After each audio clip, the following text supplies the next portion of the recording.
আসসালামু আলাইকুম। বাংলাদেশ বেতার রাজশাহী স্থানীয় সংবাদ পড়ছি রুকসানা আক্তার লাকি। দেড় দশকের বেশি সময় পর আজ অনুষ্ঠিত হচ্ছে রাজশাহী মহানগর বিএনপির দ্বিবার্ষিক সম্মেলন। দুপুরে নগরীর পাঠানপাড়া এলাকায় মাদ্রাসা মাঠের দক্ষিণ পাশের রাস্তায় এই সম্মেলন শুরু হয়েছে। এতে ভার্চুয়ালি যুক্ত হয়ে প্রধান অতিথির বক্তব্য দেবেন বিএনপির ভারপ্রাপ্ত চেয়ারম্যান তারেক রহমান। এর মধ্যে সভাস্থলে উপস্থিত হয়েছেন দলের নেতাকর্মীরা।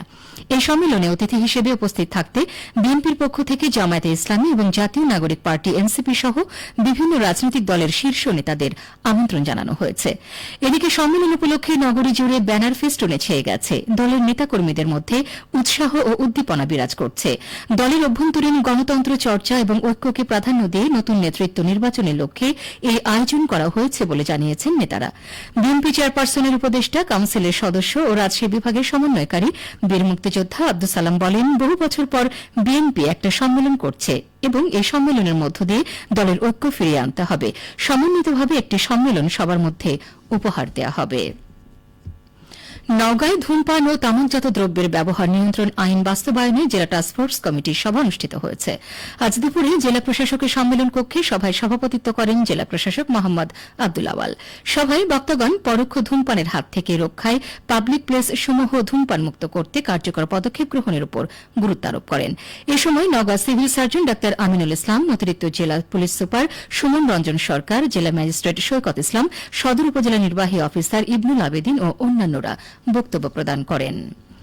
এদিকে নওগাঁ জেলা আইন শৃঙ্খলা কমিটির মাসিক সভা অনুষ্ঠিত হয়েছে। আজ সকালে জেলা প্রশাসকের সম্মেলন কক্ষে অনুষ্ঠিত সভায় সভাপতিত্ব করেন জেলা প্রশাসক মোহাম্মদ আব্দুল আওয়াল। সভায় বিগত মাসে জেলার আইন শৃঙ্খলা পরিস্থিতি তুলে ধরে পর্যালোচনা করা হয়। বক্তাগণ চুরি, ছিনতাই, মাদক ও সড়ক দুর্ঘটনা প্রতিরোধে কার্যকর পদক্ষেপ গ্রহণের উপর গুরুত্ব আরোপ করেন। সভায় অতিরিক্ত পুলিশ সুপার সুমন রঞ্জন সরকার, অতিরিক্ত জেলা ম্যাজিস্ট্রেট সৈকত ইসলাম, সিভিল সার্জন ডাক্তার আমিনুল ইসলাম ও অন্যান্য সদস্যগণ উপস্থিত ছিলেন। দুর্নীতির বিরুদ্ধে সামাজিক সচেতনতা বাড়ানো ও দুর্নীতি প্রতিরোধের লক্ষ্যে বগুড়ার শহীদ টিটু মিলনায়তনে দুর্নীতি দমন কমিশনের গণশুনানি চলছে। সকাল থেকে শুরু হওয়া এই অনুষ্ঠানে দুর্নীতি দমন কমিশনের চেয়ারম্যান ড মোহাম্মদ আব্দুল মোমেন প্রধান অতিথি হিসেবে উপস্থিত রয়েছেন। এছাড়া অতিথি হিসেবে উপস্থিত আছেন দুদকের মহাপরিচালক মোহাম্মদ আক্তার হোসেন।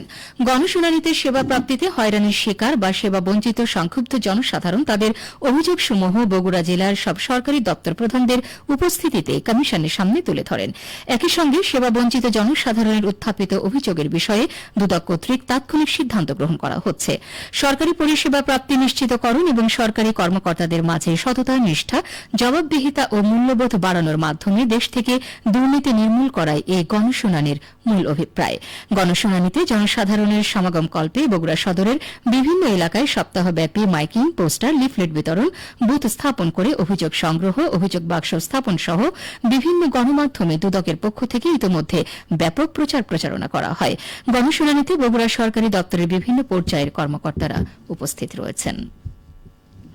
চাঁপাইনবাবগঞ্জের ভোলাহাট ও গোমস্তাপুর উপজেলার মহানন্দা নদীর ফহরম ঘাটে নির্মাণাধীন সেতুর পাশ থেকে অবৈধভাবে বালু উত্তোলন বন্ধে মানববন্ধন অনুষ্ঠিত হয়েছে। আজ দলদুলি ও বাঙ্গাবাড়ি ইউনিয়নের কয়েকটি গ্রামের বাসিন্দাদের অংশগ্রহণে নদীর তীরে এই মানববন্ধন অনুষ্ঠিত হয়।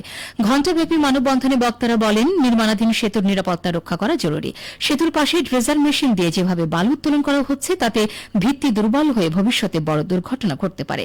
এছাড়াও নির্মাণাধীন সেতু ও নদীর দুই পাশের আবাদি জমি, বাড়িঘর, পাকা স্থাপনা হুমকির মুখে পড়ার আশঙ্কা রয়েছে।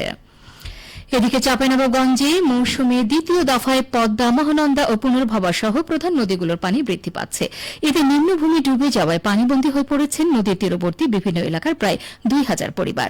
সরেজমিনে দেখা যায় পদ্মা তীরবর্তী সদর উপজেলার নারায়ণপুর, ইসলামপুর ও আলাতুলি এবং শিবগঞ্জ উপজেলার পাকা, দুর্লভপুর ও মনকষা ইউনিয়নের নিচু এলাকায় পানি প্রবেশ করেছে। নিমজ্জিত হয়েছে আউশ ধানের জমি, আমবাগান ও সবজি ক্ষেত, তলিয়ে গেছে গ্রামীণ সড়ক। এছাড়া শিক্ষা প্রতিষ্ঠানের চারিদিকে পানি ওঠায় বন্ধ হয়ে গেছে অন্তত 10টি প্রাথমিক ও মাধ্যমিক বিদ্যালয় এবং মাদ্রাসার পাঠদান। জেলা পানি উন্নয়ন বোর্ড সূত্র জানায়, আগামী 4 দিন পানি বৃদ্ধি অব্যাহত থাকবে। এতে নদীর পানির সতর্ক সীমা পর্যন্ত বাড়তে পারে। সবশেষে আবহাওয়া। আজ দুপুর 2টো রাজশাহীতে তাপমাত্রা ছিল 34.6 ডিগ্রি সেলসিয়াস। এ সময় বাতাসে আপেক্ষিক আর্দ্রতার পরিমাণ ছিল 65%। রাজশাহী ও পার্শ্ববর্তী এলাকায় আজ সূর্যাস্ত সন্ধ্যে 6টা 43 মিনিটে। সংবাদ শেষ হলো। আমাদের পরবর্তী সংবাদ বিকেল 4টা 5 মিনিটে।